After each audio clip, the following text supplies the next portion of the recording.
So dear boys and girls, ரொம்ப நாளைக்கு அப்புறம் இந்த ஹெல்மெட் செட்டப்பில் இந்த வீடியோ வந்து போட போகிறோம். ஒரு வழியாக வந்து இந்த மைக் அடாப்டரு இதெல்லாம் வாங்கி ஹெல்மெட்டில் செட்டப் பண்ணுறதுக்கு கொஞ்சம் டைம் எடுத்துருச்சு. ஸோ இன்றைக்கி வீடியோ எதை பற்றி பார்க்க போகிறோம் அப்படிங்கிறதுக்கு ஒரு சின்ன கிளிப் ஆட் பண்ணியிருக்கிறேன், அதை பார்த்துட்டு வந்துடுங்க. ஸோ Yamaha Ray Z செம்மையாக இருக்குல்ல. அப்படியே இந்த பக்கம் வந்தோம்னா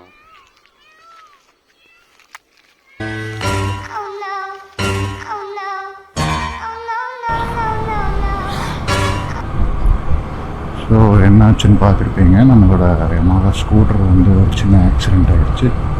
சின்ன ஆக்சிடெண்ட்னு சொல்ல முடியாது, நல்ல ஒரு பெரிய ஆக்சிடெண்ட்டு தான். பட்டு லக்கியாக யாருக்கும் எதுவும் இன்ஜுரி எல்லாம் பெருசாக ஆகலை, சும்மா ஃபஸ்ட் எய்ட் பண்ணுற அளவுக்கு தான். ஸோ இதில் இன்வால்வ் ஆனது பார்த்திங்கன்னா ஒரு Swiggy delivery vehicle from north Indian. அது வந்து ஹோண்டா யூனிக்கான நம்மளோட Yamaha Ray Z. ஏதோ அவசரத்தில் ஓவர்டேக் பண்ணி கொண்டு வந்து நேராக டேமேஜ் பண்ணிட்டாப்புல. அது என்னென்ன டேமேஜ் ஆகிருக்குன்னு பார்த்தீங்கன்னா,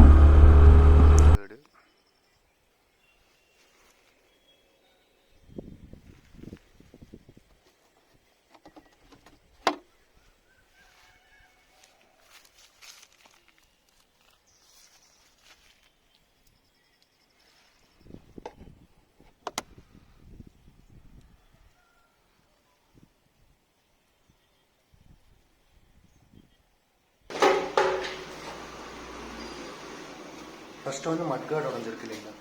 ஃபஸ்ட்டு மட்கார்டு உடஞ்சிருக்குங்க. ஓகே. அப்புறம் ரியர் மட்கார்டு உடஞ்சிருக்கு. மட்கார்டோட பேக் சைடு. மட்கார்டோட பேக் சைடு, இது ரியர் மட்கார்டு சொல்லுவாங்க. ஓகே. இந்த ரியர் மட்கார்டு உடஞ்சிருக்கு.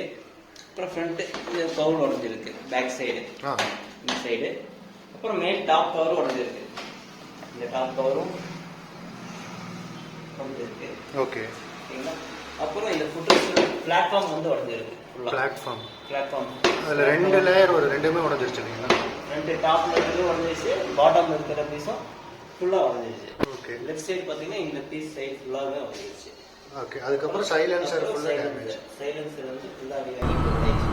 ஃப்ரண்ட் மட்கார்ட்லேருந்து ஸ்டார்ட் பண்ணி பின்னாடி மட்கார்டு வரைக்கும் எல்லாமே உடஞ்சிருச்சு.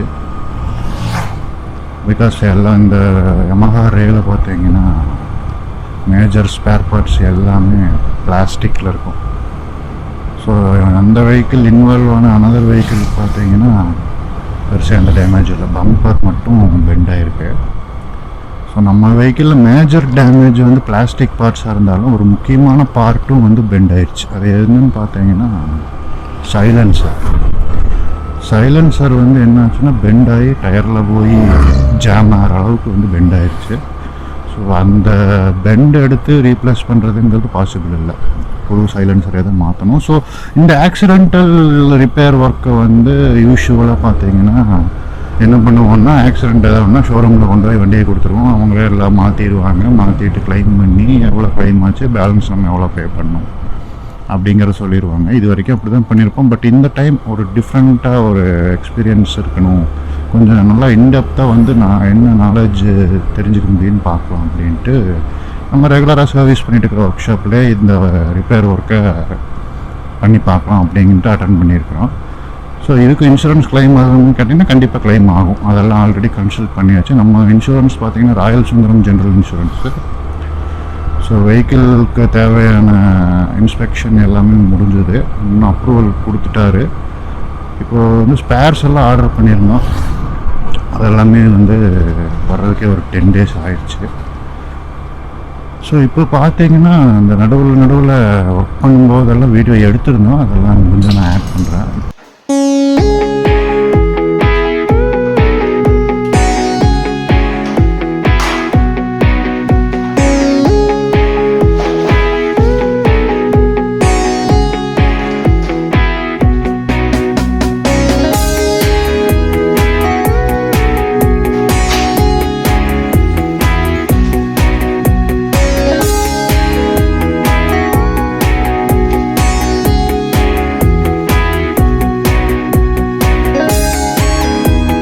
வெஹிக்கிள் வந்து 100% கம்ப்ளீட் பண்ணி ஃபைனல் வெரிஃபிகேஷன் முடிஞ்சு டெலிவரி எடுத்தாச்சு. இந்த வெஹிக்கிளில் தான் நம்ம இப்போ போயிட்டுருக்குறோம்.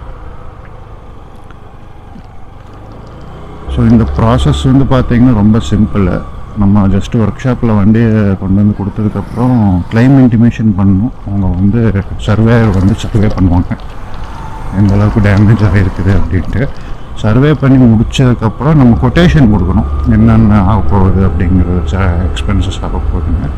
ஸோ ஃபர்தராக வந்து அவர் அப்ரூவல் கொடுப்பாரு. அதுக்கப்புறம் தான் நம்ம ஒர்க்கே ஸ்டார்ட் பண்ண முடியும். ஸோ அவர் அப்ரூவல் கொடுத்ததுக்கப்புறம் நம்ம வந்து யமஹாவோட தேவையான அந்த ஸ்பேர்ஸ் எல்லாமே ஆர்டர் பண்ணியிருந்தோம். அதோட காஸ்ட் பார்த்திங்கன்னா அப்ராக்சிமேட்டாக வந்து 12,000 rupees பக்கம் வந்துருச்சு. அதில் மேஜர் பார்ட் பார்த்திங்கன்னா சைலன்சரே வந்து அரௌண்ட் 5,500 rupees பக்கம் வந்துருச்சு. மிச்சம் எல்லாம் சேர்ந்தே வந்து பார்த்திங்கன்னா அந்த ரேஞ்சு தான் வந்தது. பட் சைலன்சர் மட்டுமே ரொம்ப காஸ்ட்லி. ஸோ கிளைம் வந்து எவ்வளோ அப்ரூவ் ஆகிருக்குன்னு பார்த்தீங்கன்னா ஃபைபர் பார்ட்ஸ்க்கு எல்லாத்துக்குமே வந்துட்டு 50% தான் கொடுத்துருக்காங்க, அது ஆக்சுவல் நார்ம்ஸு. அண்ட் சைலன்சருக்கு மட்டும் பார்த்தீங்கன்னா ஒரு 10% இன்க்ரீஸ் பண்ணி 60% கொடுத்துருக்காங்க.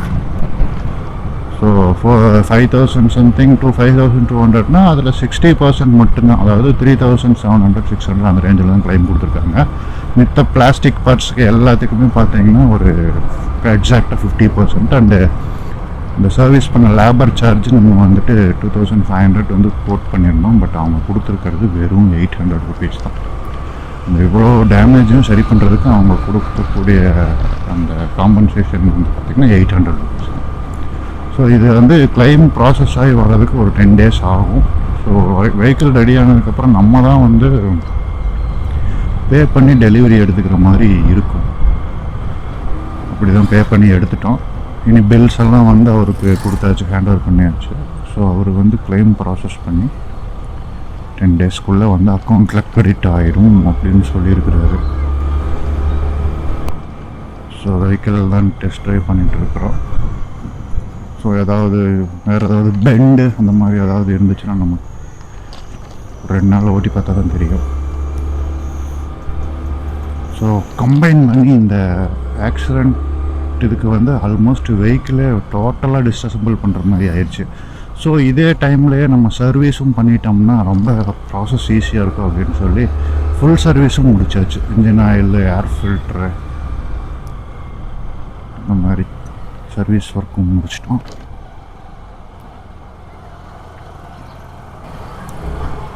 வண்டி ரொம்ப ஸ்மூத்தாக தான் இருக்குது. ரொம்ப நாய்ஸ் வந்துட்டு இருந்தது, ரோடு நாய்ஸ் எல்லாம் போகிற அந்த நட்டு போல்ட் எல்லாமே வந்து மிஸ் ஆனதுனால நிறைய நாய்ஸ் வந்துட்டு இருந்தது. இப்போ வந்து ஓகே.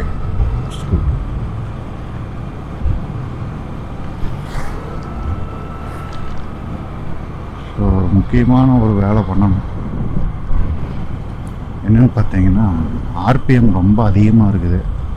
அது ஏன்னா நம்ம மார்னிங் ஸ்டார்ட் பண்ணும்போது கம்மியாக இருக்குதுன்னு சொல்லி இன்க்ரீஸ் பண்ணியிருப்போம். பட் இப்போ இன்ஜின் ஹீட் ஆனதுக்கப்புறம் தான் தெரியுது ஆர்பிஎம் ரொம்ப அதிகமாக இருக்குது. அதை ஃபஸ்ட்டு நம்ம வந்து அட்ஜஸ்ட் பண்ணி எப்படி அட்ஜஸ்ட் பண்ணுறதுங்கிறதையும் நான் அந்த வீடியோவில் காமிக்கிறேன்.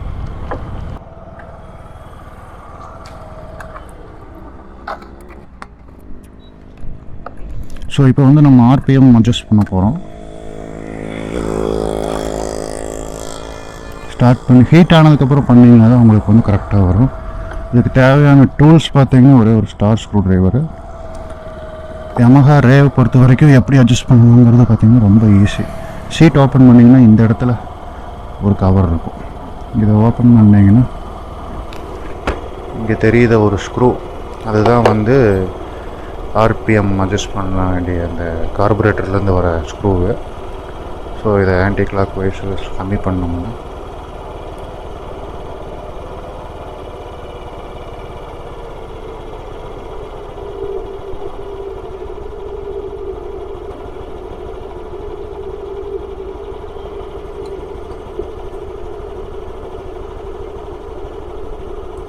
கம்மி ஆயிடுச்சு. இன்னும் கொஞ்சம் கூட கம்மி பண்ணிக்கலாம்.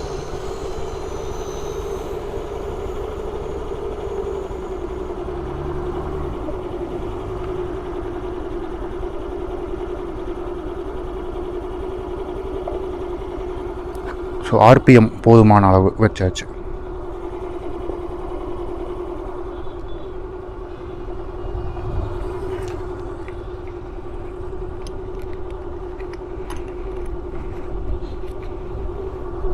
ஸோ இந்த ரப்பரை மிஸ் பண்ணாமல் திரும்பி அதிலே போட்டுருங்க.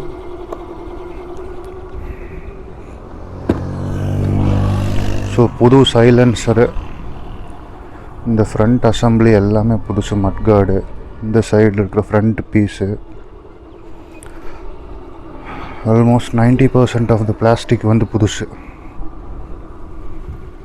ஸோ ஓகே கைஸ், இந்த வீடியோவை இதோட என் பண்ணிக்கிறேன். இந்த ப்ராசஸ் பற்றி எதனாவது டவுட் இருந்துச்சுன்னா கமெண்ட்டில் கமெண்ட் பண்ணுங்கள், நான் கண்டிப்பாக ரிப்ளை பண்ணுறேன். இன்னொரு யூஸ்ஃபுல்லான வீடியோவில் உங்களை எல்லாம் மீண்டும் வந்து மீட் பண்ணுறேன். தேங்க்யூ.